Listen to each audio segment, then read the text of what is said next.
All right, peace, joy, welcome. So this is going to be a reading. All right, and so the way that we will be conducting this reading will essentially cover all of your birth chart, and we'll begin from the most uh, influential planets to the least influential planets.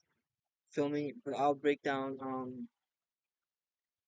the houses, the signs, the aspects, and the planets as well. All right, without further ado, let's begin. So first and foremost, let's look at where you have, your planet's place. So the first the first planet, right, is the sun, and you have your sun in the decan of Leo, which is the decan of rulership, right? In the sixth house. So your sun is in the decan of rulership in the sixth house. So we'll get back to what this means later. And then we have your sun, my bad, we have your moon in the Aquarius decan of originality in the first house.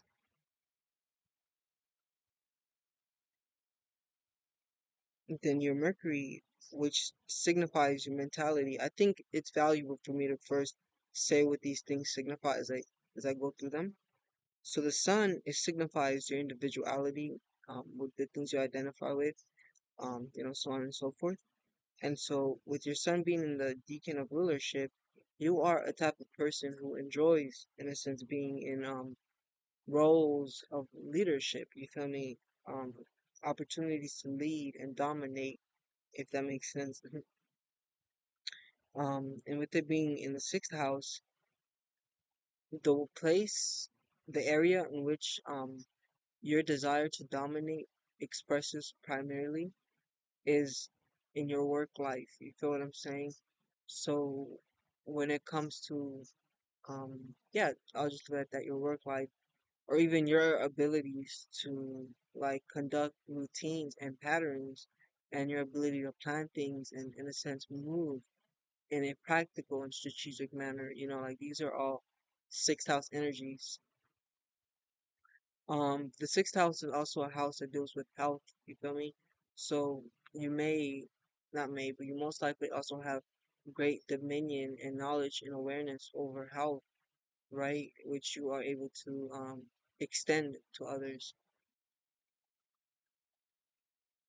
Then the moon, it signifies the mind, right? It signifies your mind. More specifically, this is like the emotional mind. You feel me? The subconscious mind, the passive mind. So that's your moon. And so your moon is in Aquarius, and it's in the decan of originality. So essentially what this would mean for you is that like when it comes to the mind, right, the irrational mind, it is in a sense fertile with ideas and thoughts. You feel what I'm saying? Um, so with this deacon, moon deacon, these are very much individuals who channel um towards work, right, towards their work life. Wait, my bad, I apologize. So with the Aquarius energy, yeah, actually they can tend to become workaholics, right? But specifically the reason why I even bring this up is because with people with the moon in Aquarius, you feel me, it's of great importance that they find a work or they find a channel, right, which allows them to exercise that mental activity or mental potentiality. You feel what I'm saying? When the moon goes into Aquarius, like the moon, it signifies emotion as well, right? So it's that aspect of an individual, right? Your ability to feel emotion. But like Aquarius is ruled by Saturn, and Saturn doesn't per se deal with emotions, right? It's a dry and cold planet. It's and being dry and cold signifies its inability to connect with people, if that makes sense. So with the moon being here, this does make for isolation to an extent, where it's like with the Leo sun, it only makes sense that you are outgoing, optimistic, and people. I don't want to say people orientated, but you know how to work with people. Ironically, Aquarius is also a sign that deals with people. You feel me? It deals with groups. So Leo deals with ruling people. You feel what I'm saying? Meanwhile, Aquarius more deals with depending on people, if that makes sense. So, um, so as an Aquarius, you feel me? It's a great. I mean, with your moon being in Aquarius, it's of great importance to be connected, right? And to have a network and an association of people, right? That you're, yeah. I'll leave it at that. Like the moon, it deals with emotional security as well, and with the moon being in Aquarius, it signifies that when you have people around you emotionally, you are more secure. For what I'm saying? Um, yeah, yeah, yeah, yeah. Not, I don't even want to use the word secure, but like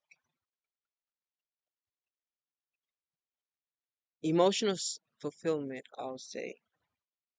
You feel me? Emotional fulfillment is very much when you go about engaging in social activities, your emotional aspects feel more fulfilled, if that makes sense, through socializing. And that's the moon in Aquarius. And I'll get back to these placements. Right now, we're just kind of going through where everything is. You feel what I'm saying? Okay. And so you have Mercury, which is your mentality. So the moon is your mind. Both Mercury and the moon signify the two dimensions of your mind. Mercury signifies your logical mind, your conscious mind, your ability to rationalize, analyze, and strategize. You feel what I'm saying? But then the moon is signifies your emotional mind, the the mind, you feel me, that deals with the dreams, the mind that doesn't speak through language and linguistics, but through feelings and emotions. You feel what I'm saying? So that's the moon. The moon is the mind of the emotion. Meanwhile, Mercury is the mind of the thoughts. Okay, and you have Mercury in the Mercury in Leo in the seventh house, and the ambition deacon of Leo. Wait, hold on. Yeah, seventh house. I read that correctly. So you have Mercury, right, in the seventh house. Mercury in Leo in the deacon of ambition in the seventh house. The deacon of ambition. This is the deacon that is co-ruled by the Jupiterian energy. So this portion of the Leo constellation, you feel what I'm saying, is it's a mix between the sun's energy and the Jupiterian energy. So what this means is that the sun deals with expression.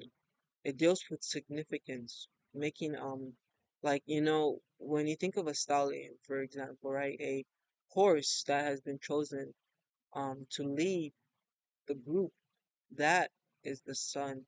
You feel me? The sun deals with like a king, for example, is the sun. A leader is the sun. You feel me? Like a CEO, like all that type energy is the sun. So essentially, in your life, the sun is the CEO that drives your life. The that aspect of you that you allow to call the shots and to make the decisions. You feel what I'm saying? So that's what the sun is. And you have your sun in Leo, so your sun is at home. And so drive becomes of great significance, you feel me? A desire in a sense, even we can say to want to create something, to want to create something beautiful in the life, you feel what I'm saying? becomes prominent when Leo goes into when the sun is in Leo, because the sun is it represents creative expression. You feel me? So with all that being said, you are a very creative person, and it's important that you channel your creative energy and harness not even harness, but I think I'll continue to use the word channel your visions. You feel what I'm saying? And when I say vision, I mean because fire it signifies vision, and so vision in the sense of things that you can do coming to you. You feel me? Like we have to understand first and foremost that before you can do anything physically, first you have to have contacted it spiritually and then mentally. You feel me? And so you contact things spiritually and mentally through the mind, you feel what I'm saying? Through visualization. And the fire elements, they signify visualization, right? Aries, Leo, and Sagittarius. So Leo is the aspect of visualization, right? When the image, in a sense, has already been like molded. I don't know, I want to say not molded, but like yeah, the image has already come into fruition, right? Hold on.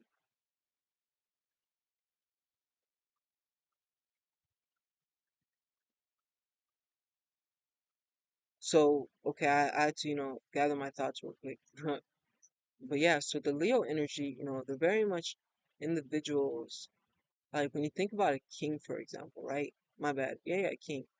Like a king usually has someone that will follow him. You feel what I'm saying? Like once the king dies, then the new king will be brought forth. And so then you can think of the Leo energy in the sense that like that king, when that king went into power, everything in a sense was already set. You feel me? Fixed and stable. Um, yeah, I'll say that. Like everything was already fixed. So with the Scorpio energy, my bad, not Scorpio, with the Leo energy, unlike Aries, which is all about bringing new energy into the world, Leo is more about working on that energy which already is present and which is already in front of them. You feel me? And you have Leo in your Mercury in the deacon of ambition in the seventh house. So with Mercury being in Leo in the seventh house, first and foremost, you have lofty thoughts, thoughts of great ambition, right? Leo deals with the image, the self image, right? So Leo deals with the identity, and because of this, you having that Mercury Leo, and because Mercury deals with your thoughts, you feel me? So the moon it deals with how you react and respond to the world. Meanwhile, Mercury deals with like your perception, how you see the world, how you break things, how you make sense of things. You feel me? That's Mercury. And because you have Mercury and Leo in the seventh house, you um you see things from an angle where you don't lack self belief. You feel me? Or like self belief or like self esteem. Before I go further, I wanna look at where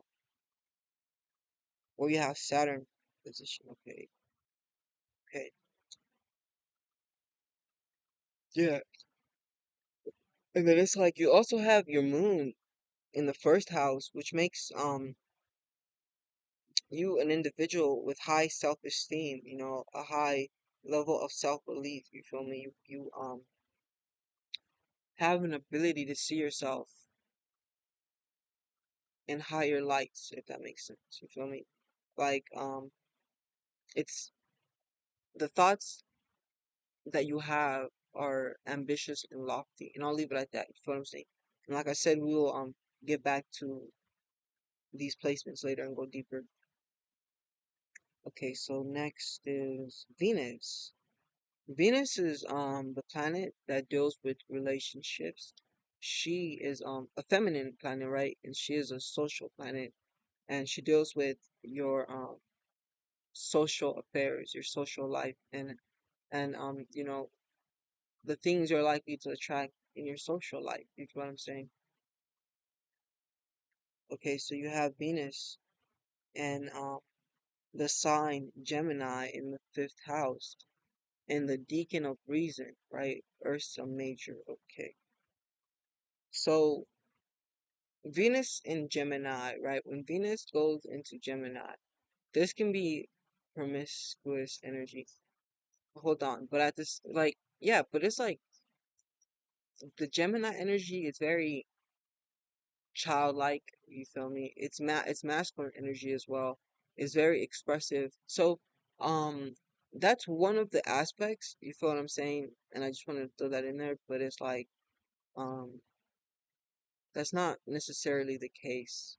You feel what I'm saying? Like, just because you have Venus and Gemini doesn't automatically make you a promiscuous individual, but it does make you very like flirtatious and playful, and at times you may like a lot of the times just your way of interacting in a social setting is flirtatious, and it's like you may not even try to be flirtatious, but like just the way that you come off, you feel me, maybe like bubbly.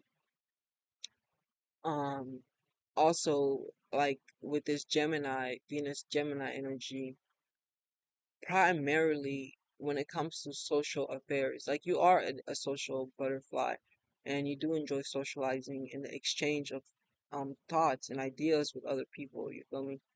But also, yeah, no, there is no but. Yeah, you feel me? You are a very social person. Um, and for you, you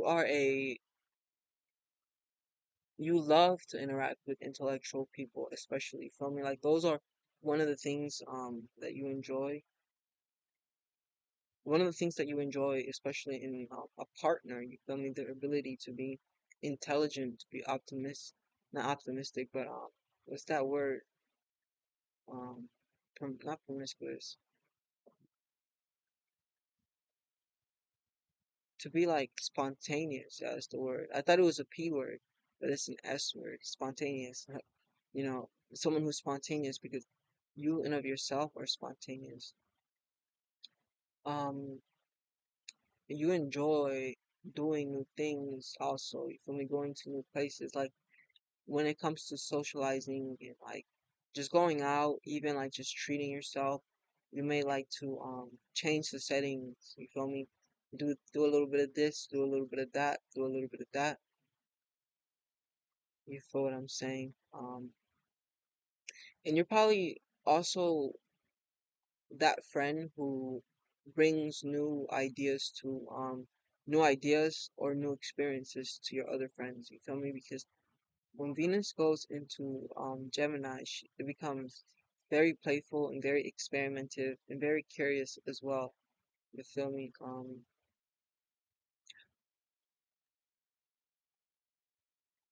So yeah, like with the Venus and Gemini energy, like there's this sense of desire to want to like interact and like socialize with people. You feel me? Um, where it may play out as innocence, but then it's like because the thing about the Gemini energy is it is in a sense childlike. You feel me? So like um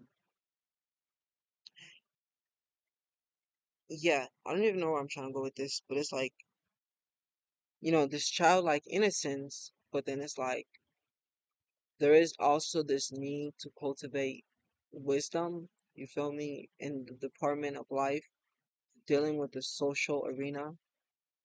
You feel me? Because socially you may be more inclined towards just um like just letting go and having fun and going with the flow and being like a free spirit, you feel me? But it's like um there also needs to be this balance, you feel me, of the Saturnian energy, which is like a groundedness to reality, a sense of like discipline and temperance. You feel what I'm saying? Because like you also have Venus in the fifth house, which indicates that you're a very spontaneous individual in the sense that you enjoy to have fun and like party. You feel me? You're very much the life of the party because Leo is rules over partying. You feel me? And having fun and enjoying oneself and entertainment and creativity. Um, okay, yeah. So with it being in the fifth house, right? You're a type of person who enjoys in a partnership that there is like that there is fun. You feel me? If that makes sense, like in a partnership, you demand that the person you're with to be not boring, enjoyable, and fun, right? And one thing is that you may be a type of individual who may get bored easily, who in a sense needs continuous stimulation, especially from the significant other you choose to lay with. Like you need stimulation and you enjoy people who have great capability to reason, or in other words, you enjoy people that you feel me, you enjoy people that are just intelligent and can help you think, if that makes sense. It's not that you want people to think for you, but it's just you enjoy people that can think, right? You in of yourself, being mindful of the Mercury, my bad, the moon, and Aquarius, you in of yourself have great abilities of intellect, right, and knowledge and thoughts and thinking. But anyways, let's continue to the next planet. So the next planet is Mars, right? And whereas the previous planet, Venus, was the planet that dealt with social, so both Mars and Venus are social planets. Venus is more like think about bees, for example, because bees are ruled under Venus, right? Bees are social in the sense that they count and depend on the society, right? The hive to ensure the the safety and the well-being of the community and the individual. If you get what I'm saying, right? Bees, they work together and they're unified. So that's the that's the Venus, what's gonna call it? That's the Venus that's the Venus aspect of social. So it's more the harmonious, like going out for drinks with your friends, for example, or going out and shopping, and interacting that way. Even painting, music, all these things are governed by the Venetian energy. Um, Means of enjoying yourself that deals with others, right? When you're enjoying yourself while you're in a group, that's Venus for you. But then Mars is like, it's more of the aggressive aspect of the social life. You feel me? Like sometimes the need to like defend yourself when a fight breaks through, right? Like that's Mars. Aggression, right? The need to defend yourself, like there's Mars, but also an ability to be executive and have an ambitious ability. That's also Mars. Mars is the planet that deals with how you execute. It's your execution, but ultimately Mars is the planet of aggression. It determines your ability of aggressiveness, which doesn't always um express through violence, but it also can express through, like passion, sexuality, ambition, motivation, right? That's all an essence of the energy of aggression, which is Mars. And so let's see where you have your Mars. Your Mars is, hold on, give me a sec. Your Mars is you have your Mars in Leo in the deacon of rulership in the sixth house, okay, which is interesting.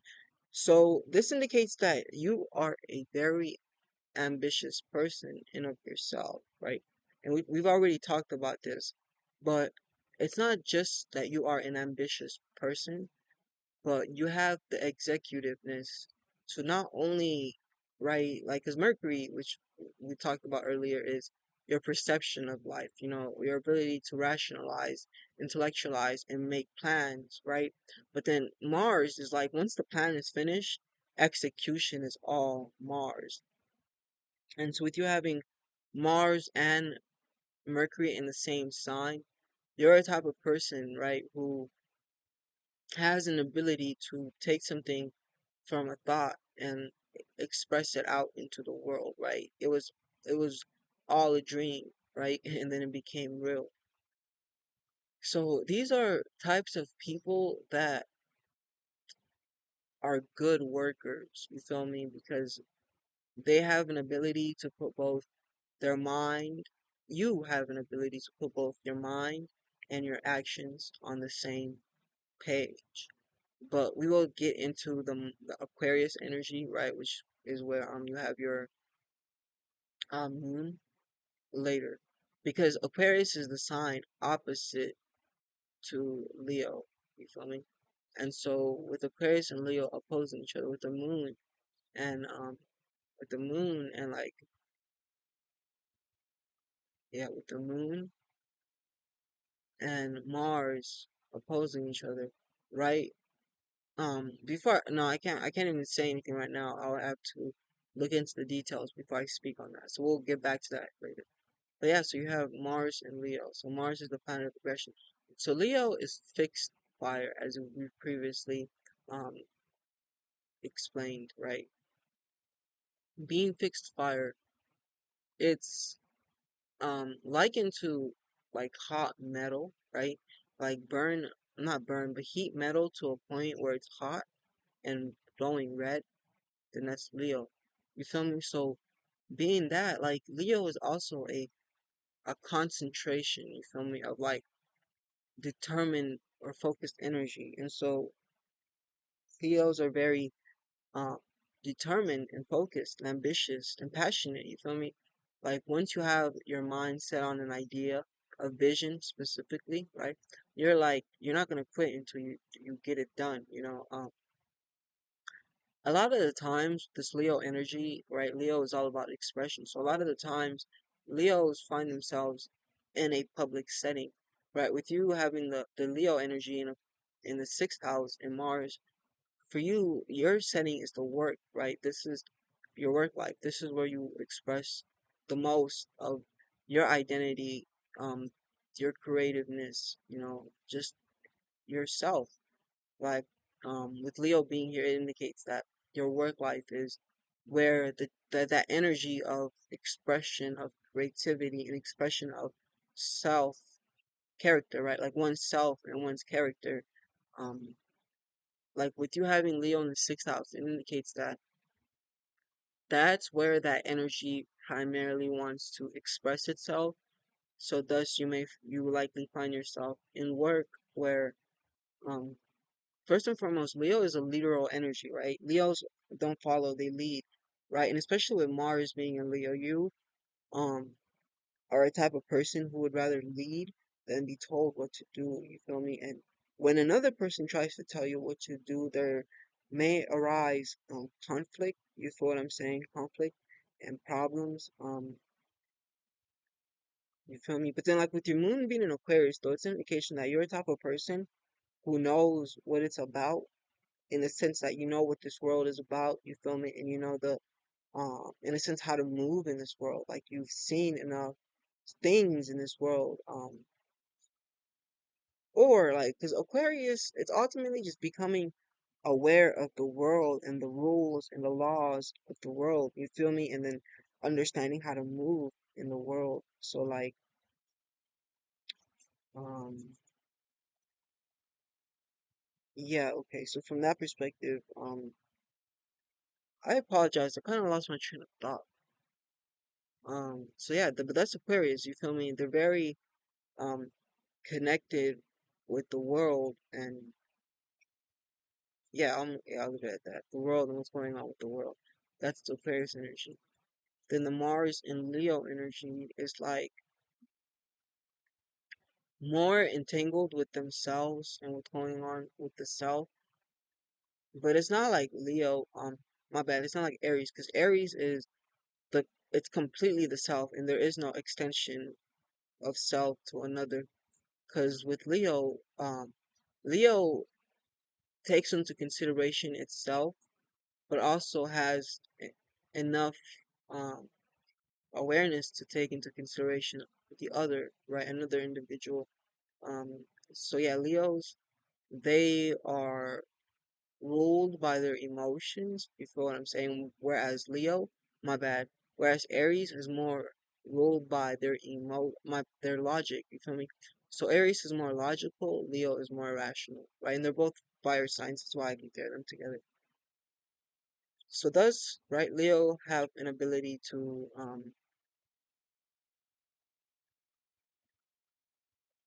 think outside of themselves and also be compassionate and caring. Feel me? So with with the Mars being in Leo here, it signifies ambition once again, right? So both Mercury and Mars, they're working together and they're on the same page, and they're both working towards helping you exalt yourself in your life, right? Um, yeah, like okay, because Mars, my bad, not Mars, because the sixth house deals with your work life, so there's an indication that some sort of prominence will manifest in your work life. And then your seventh house deals with like marriage, you feel me? It's the house of partnerships and of love and of relationships. And so Mercury, as we mentioned earlier, deals with thought and thinking. With you having Mercury and Leo in the seventh house, the majority, if not the majority of your thinking is dominated by the other, right? By thinking about your significant other or thinking about a relationship, a partnership, an associationship, or whatever, before what I'm saying. Um, and with Leo being in the seventh house, with Mercury and Leo in the seventh house, it's an indication that you have this perception where you perceive your partner not separate from you, but as in a sense as an extension of you. And the way that this energy will play out is like the certain things that your partner do, it's kind of like you did it yourself, right? Because when you think of fire, think of showing, right? Like a fire puts out a display, you feel me? A display, huh? And so it's all about seeing. So you feel me? Like when your partner does something, you may um find yourself feeling like you did it too, if that makes sense, you know? Because it's like the Leo energy can be very they can be very controlling. Yeah, they can be very controlling. Yeah, it can be that's a negative attribute of the Leo energy. Their aptitude or affinity towards dominating, like wanting to dominate things in the sense of wanting to control things. You feel me? That's a negative. But the positive is that they are very much kind. You feel me? They have great kindness. And they can express great compassion to others. Okay, so now we look at Jupiter. You have Jupiter in Aquarius in the first house, and it's in the decan of Pegasus. My bad, it's in the decan of inspiration, right? In the constellation Pegasus. Okay. So, with Jupiter and Aquarius in the first house, so you have a couple of planets in your first house. Your moon is in the first house, and Jupiter is also in the first house. So the first house, right? It's a house that deals with the personal self. You feel me? It deals with your personality, your persona, how you just who and what you are. You feel me? It's like that aspect of you that you're not consciously trying to portray, but it just is. So as I explained in the previous reading, right? Your sun is your conscious um effort to differentiate yourself from others. So it's your individualism. It's your yeah, it's your individualism and your ability to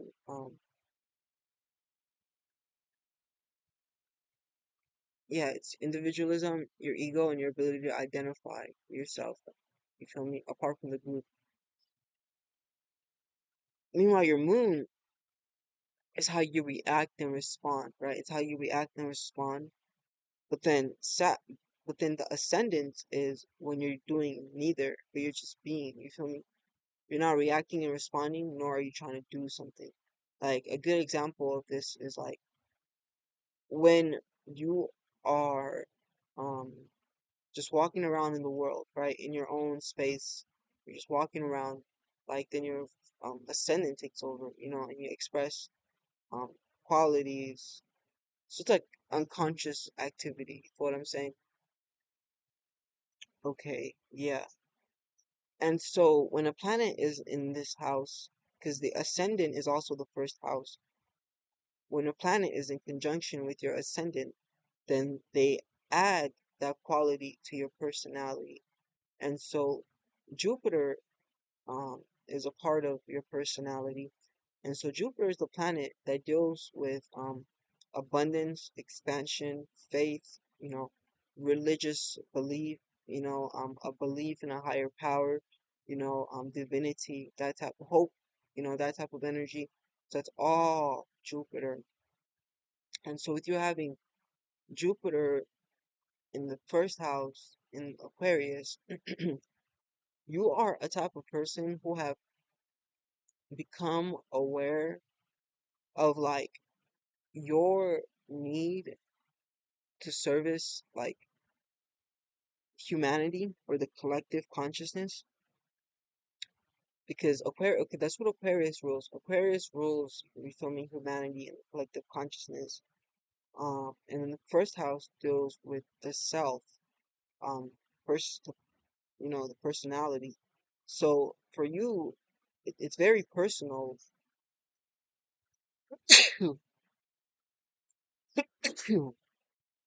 Excuse me. So for you, you feel me, it's very personal. That you contribute somehow to the welfare of humanity, of humans, and you concern yourself greatly of that. Um, so Jupiter, it signifies one's interests. So naturally, you are a philanthropist. You feel me? You enjoy helping people, and this is something that you are interested in, that you are passionate about. You feel me? Helping others, giving back, but also interacting and connecting with others and socializing with others. Um, so Aquarius is a sign that deals, it's a mental sign, right? It deals with the mind, it deals with information and collecting information. So what this all means is that when it comes to an a natural magnetism or a natural attraction um to wisdom and information, like you've kind of in a sense always knew and always drawn and attracted information to yourself. Aquarius, right? It deals with the collective consciousness, yeah, but specifically, it deals with like just collective information, yeah, consciousness. It deals with the like collective information. So what this means is that you having both the moon and Jupiter in Aquarius, you're blessed with knowledge and information that you in a sense didn't even like learn in this lifetime. You feel me? Just because that's what Aquarius is, you feel me? That's what it signifies. It signifies information and the collection of information. And so Uranus, the planet that you co-rules Aquarius, because Aquarius is both ruled by Saturn and Uranus. The planet that co-rules you the planet that co-rules Aquarius, Uranus. Uranus is the planet that deals with electromagnetism. It deals with channeling. It deals with bridging the physical and the spiritual. You feel me? All of that good stuff. And Aquarius is also said to be a satellite, of this of this solar system. And Aquarius is like said to channel energies outside of our solar system. You feel me? So other solar systems. And furthermore, Aquarius is the higher octave of Mercury, the planet that deals, as we've talked about previously, perception, ideology, thinking, strategy, and logistics. So with Aquarius, right, being the higher octave, my bad, with Uranus being the higher octave of Mercury, Uranus, it deals with individuality ultimately. So whereas Mercury is the planet that's like your ability to perceive reality and make of it what you think it is. Uranus is your ability to um create something, for example, that has never even been seen in the world. So Uranus is inventiveness, uniqueness, originality. You feel me? All that good stuff. Um, and so with you having that Jupiter in Aquarius in the decan of originality, it's an indication that you are a person who a lot of original ideas probably come through. You feel me?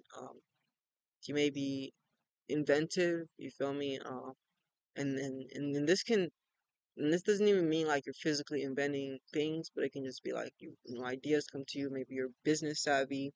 You feel me, or something along those lines. But yeah, so because Uranus deals with that channeling energy, Aquarius also has an ability to tap into information. You feel me? Whether that's just information in the atmosphere, information in other people. You feel me? Or information in like information. Period. Aquarius has this ability, and what you want to do is you want to meditate, meaning silence your mind and get into stillness and silence. And that's how you will tap into, you feel me, that information. The more you learn to silence your mind, um, the better you'll be able to hear, the voices, um, the sounds of the higher dimension, rather, I should say. You feel what I'm saying? Alright, so that's Jupiter, which is an Aquarius. And now you have Saturn in Scorpio. Okay.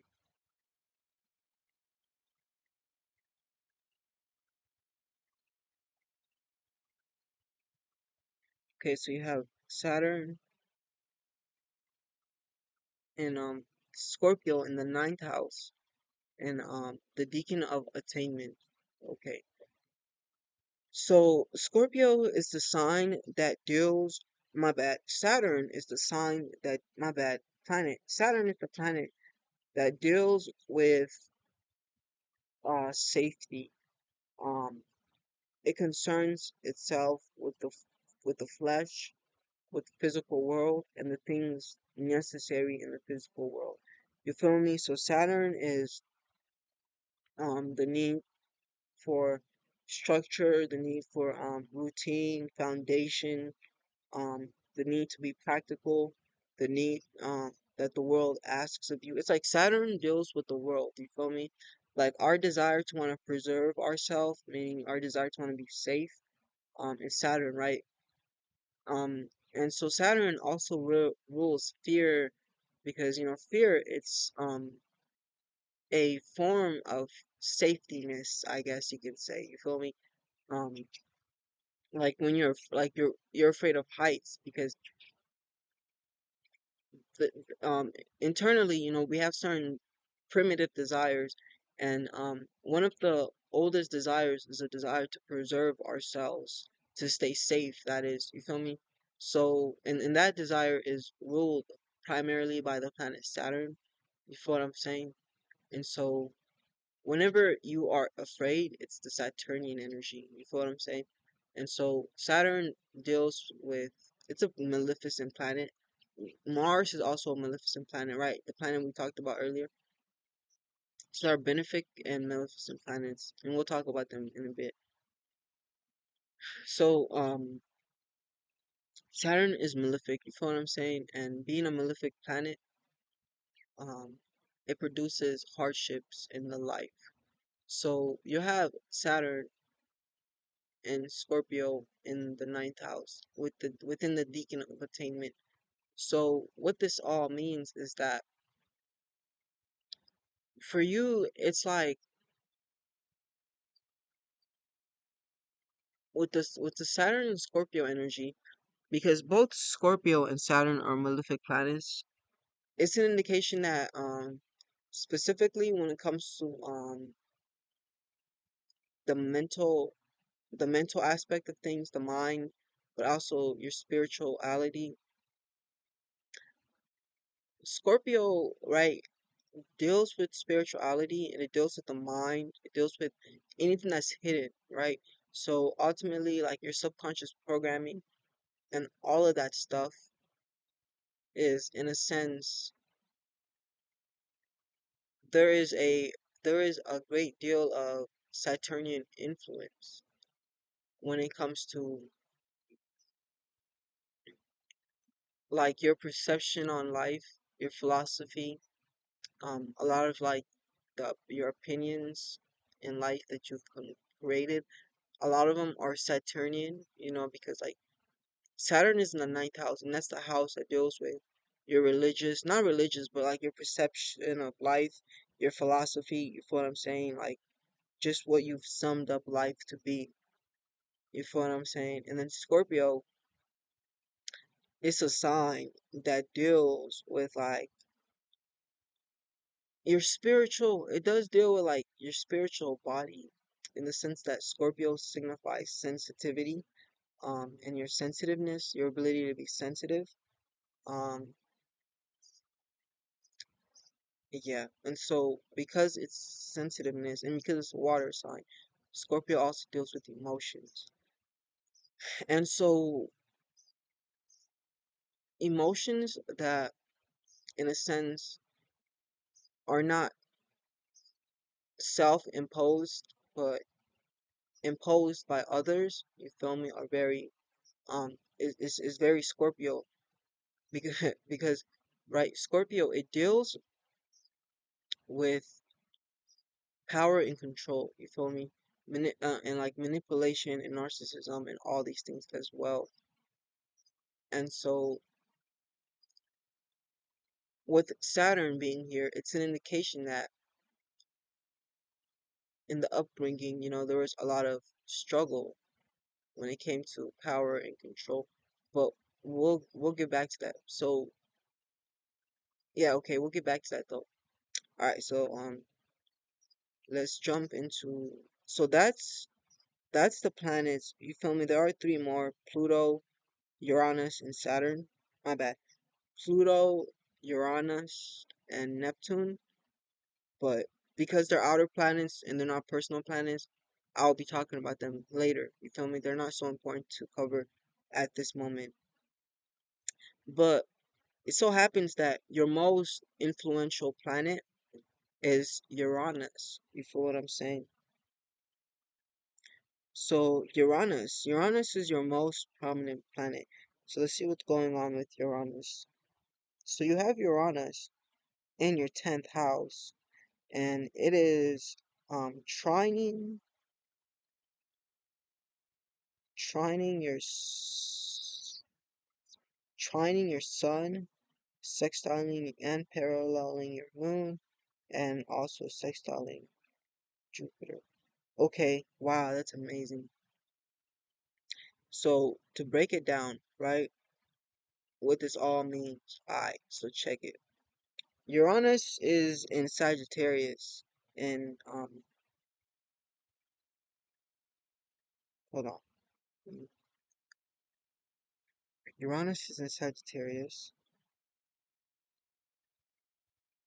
Okay, yes. So Uranus is in Sagittarius, 14 degrees.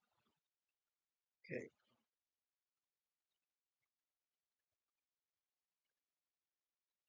okay.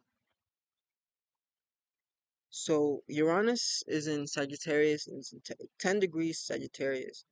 So ultimately, Sagittarius, it's a sign, first and foremost, that signifies the higher mind. You feel what I'm saying?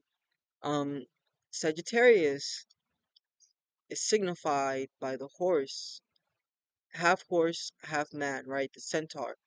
And this is because Sagittarius, it is the sign that deals with the higher mind, which is signified by man. Like the body of the man signifies the mind, meanwhile the horse signifies the animal. You feel me? And so within Sagittarius, that is the polarity. The polarity is between the higher mind and the lower mind, but ultimately Sagittarius signifies the higher mind. So Uranus is the planet of individuality. It deals with inventiveness, you feel me, changeability, um, rebellion against old systems. Um, it deals with the breaking of tradition. You feel me? Yeah, untraditionalism, I guess. It's very spontaneous energy, very chaotic, un unpredictable energy. Feel me? That's very much what Uranus is.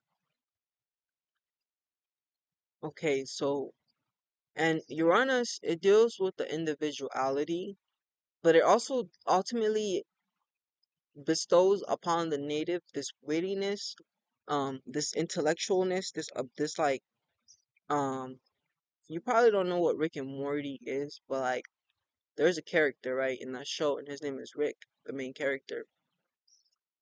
And so Rick is very Uranus, right? He's very Uranian. He's very Aquarius like.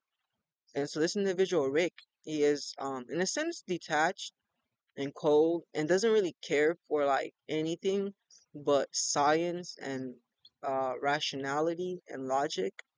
You feel me? And inventiveness, bringing new energy into this world. You feel me? So that's very much the Aquarius energy. So, my bad, the Uranus energy. So, the Uranus energy is very much a pioneering energy. You feel me? And it's also very much a pioneering, um, nomad type of energy. You feel me? That doesn't care if it's not included within the group, but is willing to like pave its own trail. You feel me? That's like the Uranus energy. It's breaking away from tradition. Yeah, that's what Uranus is. So with Uranus being in Sagittarius in the 10th house, first and foremost, Sagittarius is a sign that deals with opinions, you feel me? Belief, you feel me? Like one's perception of life, one's ideology.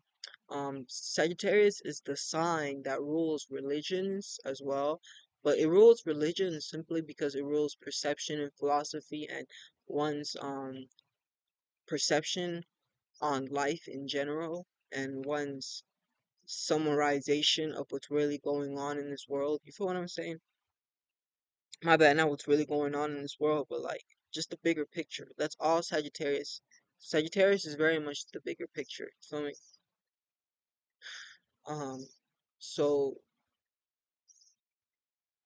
with that being said, you're a type of individual who you probably likely had a religious upbringing, especially like with you having Saturn in the ninth house and the sign of repression because yeah, 'cause Scorpio is a sign of repression. You feel me? It deals with repression and control, as we talked about a bit previously.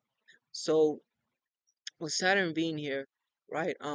It's an indication also that like um a lot of the things that you had to like break apart from um were like a lot of things you had to break apart from because they were the primary sources of your instability were people that were narcissistic, people that were trying to control you, control your viewpoints, you feel me? And also religion. Like religion, there is a high likeliness that religion was is, I say was, but possibly is even a great influence in your life. You feel me? That you probably are escaping from because that's what Uranus also signifies.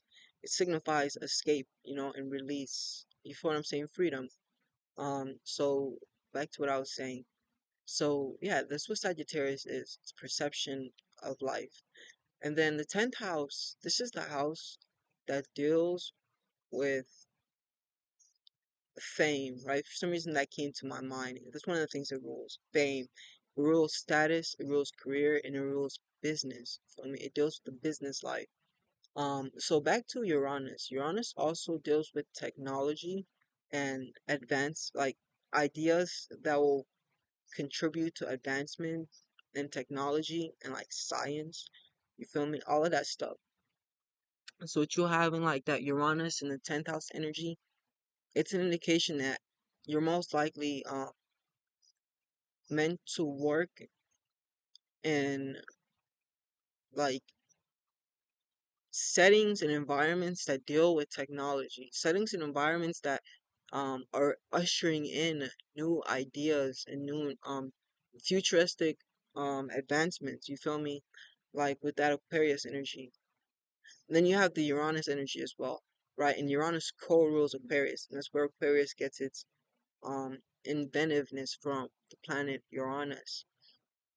So yes, also with that Uranus in Sagittarius in the 10th house, you are very much an individual who, like, it'd be of great value to learn how to tap into um your subconscious, your subconscious mind, the fertileness of your subconscious mind. You feel me? Because with like with a even with Uranus being in Aquarius, it indicates that there is a natural um receptivity between the conscious and the subconscious mind.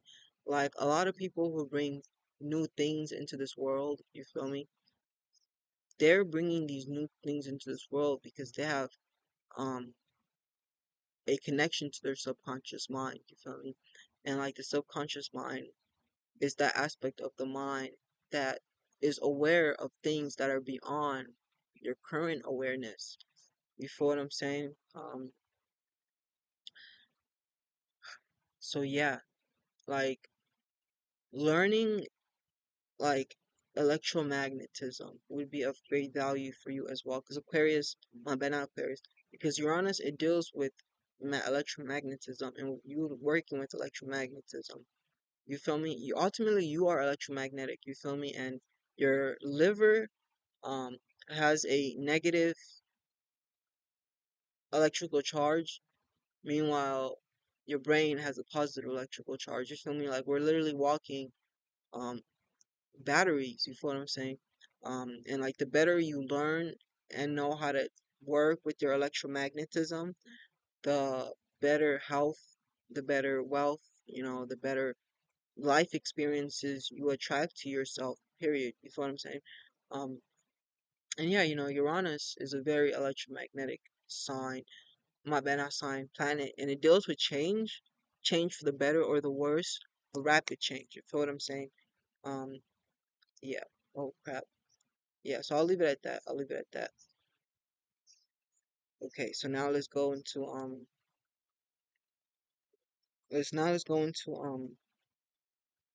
but yeah, so you should definitely be in business, right? If you're not in business for yourself, like you definitely should get into business for yourself.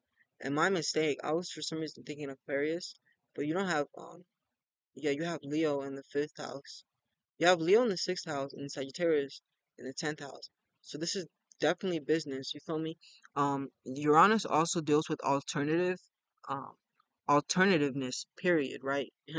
So any alternative source of business, you feel me? Any type of business that's has yet to be seen in this world or that deals with alternativeness, like whether it's alternative medicine, alternative music, you feel me, alternative how shelter, you feel me, like whatever it is, as if it's alternative, then it's Uranus, like, and it would be a great path to pursue, you feel what I'm saying? um okay, so now let's look at so that's so that's Uranus, which so you have Uranus trining your sun, which makes you a person who it's not hard for you to express your uniqueness. You feel me? To express your outstandingness. Like you're not a basic person. You feel me? Like people can sense and feel that you have flavor about you, huh? You feel me? Like and so Uranus being electromagnetic, it's very influential as well. You feel me? It rules influence, and so with this, like just the Uranus alone, but especially with this Uranus Sun trine, you are a very influential person, very charismatic. You feel me? Like you have this ability to influence someone to do things for you. And ironically, Sagittarius is known to possess that ability, right, to command people to do things. But especially Leo, Sagittarius, and then Sun, Uranus can trine. Yeah, you're a very type of person who can very influence people, inspire people to do new things. Inspire revelation type of, not a revolution type energy. You feel what I'm saying? um, okay, and then we also have like that,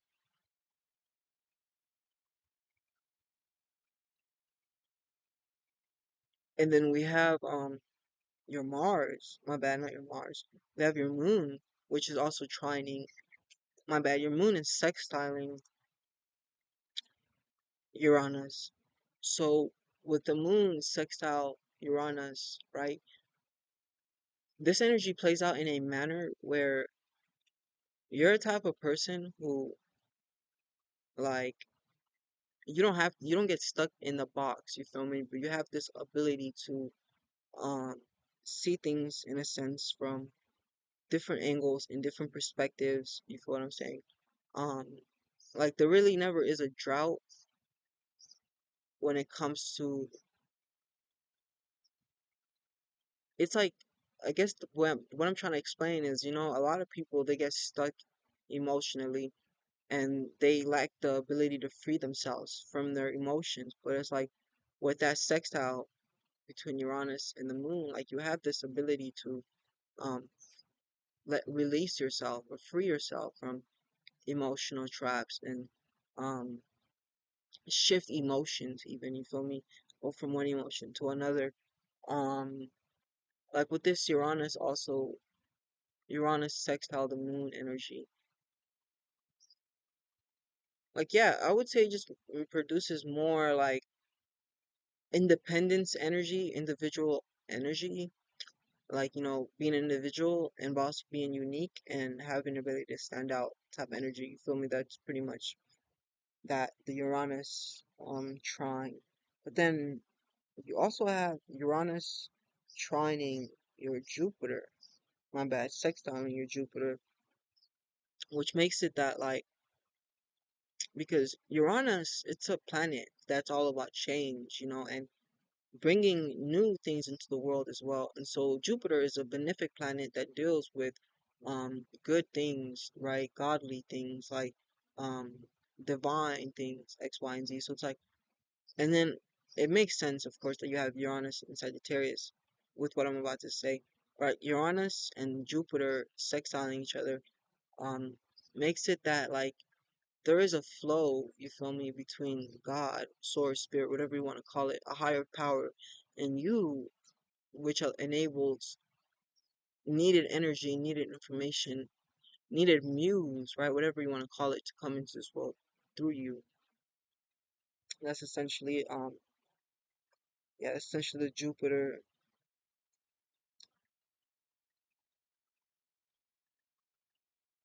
yeah, that's the Jupiter sextile, Uranus for you right there. Okay, so now let's look at your moon, right? Because your moon is your second most prominent planet. Okay, so the moon.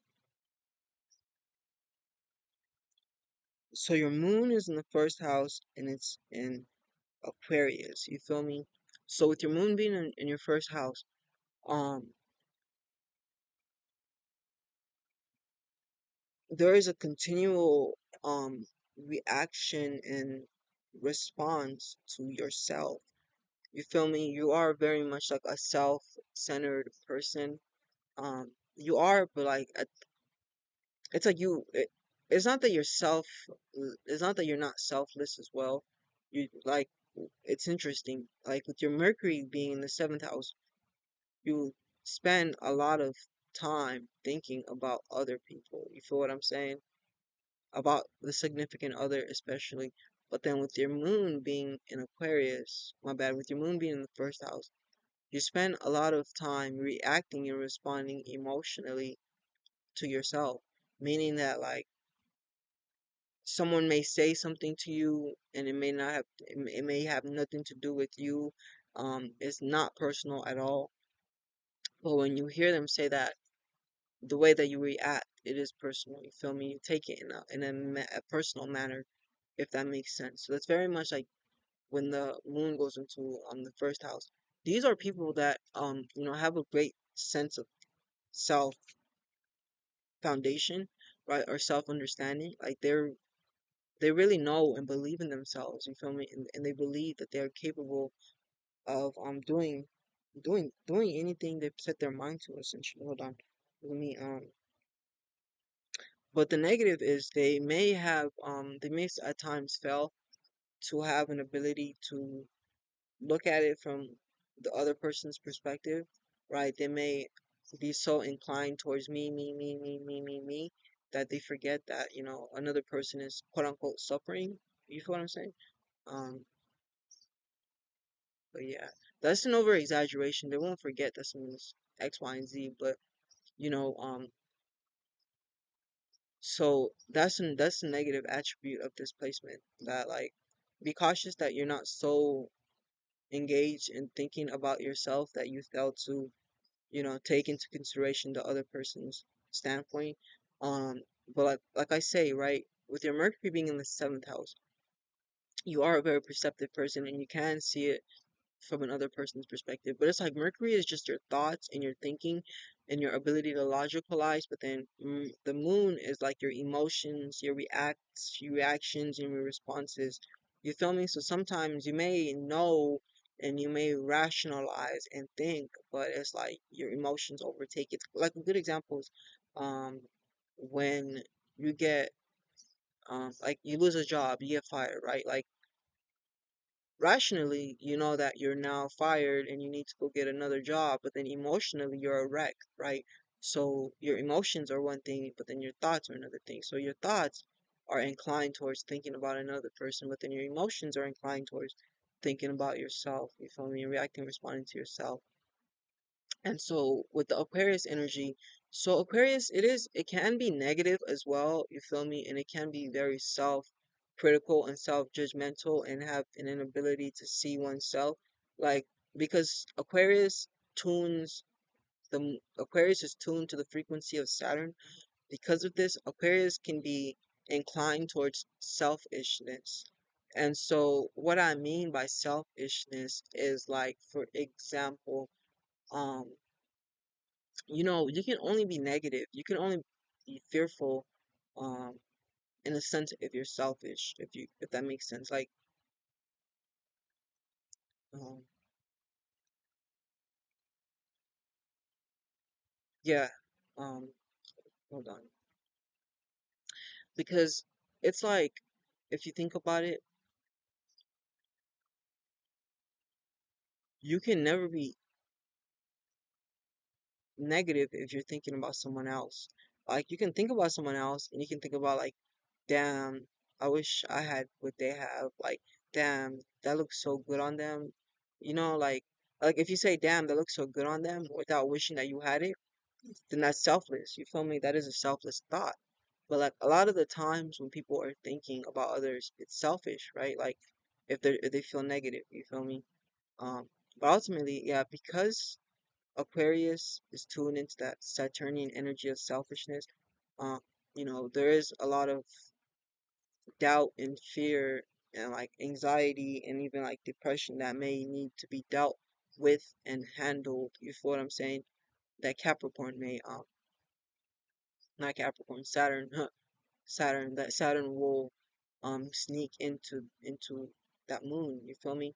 So it's like be cautious of, for example, self doubt and self worry. It's like it's interesting. It's kind of like you can think about it this way with this energy because you have the Leo energy, right, which is like optimistic, positive, high self-esteem, high self-confidence. But then you have the moon in Aquarius, which is like way down energy, doubt, um, you feel what I'm saying? All those energies. And so the doubt and the fear, they may be like, repressed, suppressed, you feel me? Because the moon deals with the subconscious mind, things that are subconscious, they're repressed and they are like they are, my bad, not they maybe, but they are because the moon deals with the childhood. They are repressions,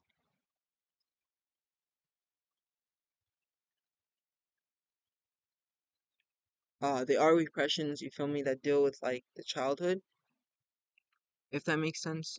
Hold on, give me a sec.